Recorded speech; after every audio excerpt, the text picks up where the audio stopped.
रामगढ़ नाम का एक छोटा सा गांव था। उसमें सुनील नाम का एक गरीब आदमी रहता था। सुनील बहुत ही ज्यादा ईमानदार आदमी था।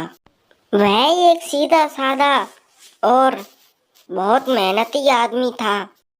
सुनील रोज काम करने के लिए दूसरे गांव में जाया करता था।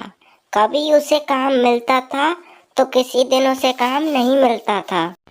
ऐसे ही उसका जीवन यापन होता रहता था। एक दिन सुनील अपनी घाट पर बैठा बैठा सोच रहा था। सुनील की पत्नी वह खाना बना रही हुई होती है।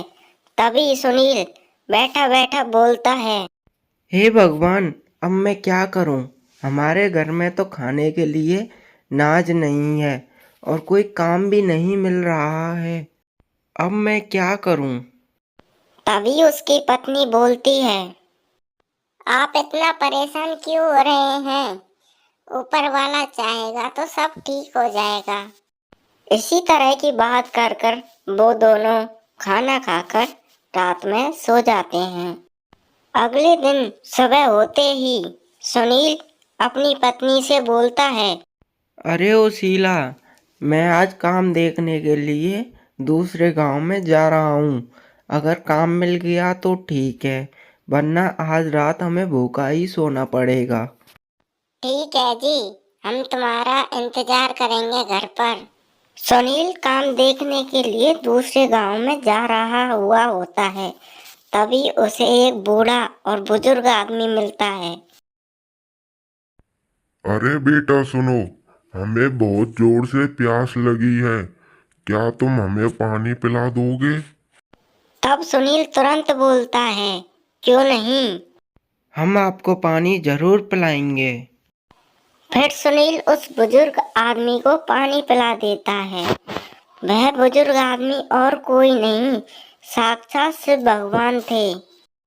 सुनील ने उनके लिए पानी पिलाया। तभी वो बुजुर्ग आदमी बोला, बेटा, मैं तुम्हें एक केले का पेड़ देता हूँ। तुम उसमें रोज डेली एक लोटा पानी दे दिया करो। वह कोई साधारण केले का पेड़ नहीं है, यह एक जादुई केले का पेड़ है। सुनील अपने घर वापस आ जाता है और वह अपनी पत्नी को सारी बात बता देता है। तभी वह उस जादुई केले के पेड़ को अपने आंगन में लगा देता है और उसमें पानी डालने लगता है। कुछ ही दिनों में वह पेड़ बड़ा हो जाता है। उस पेड़ में बहुत सुंदर सुंदर केले लगने लग जाते हैं।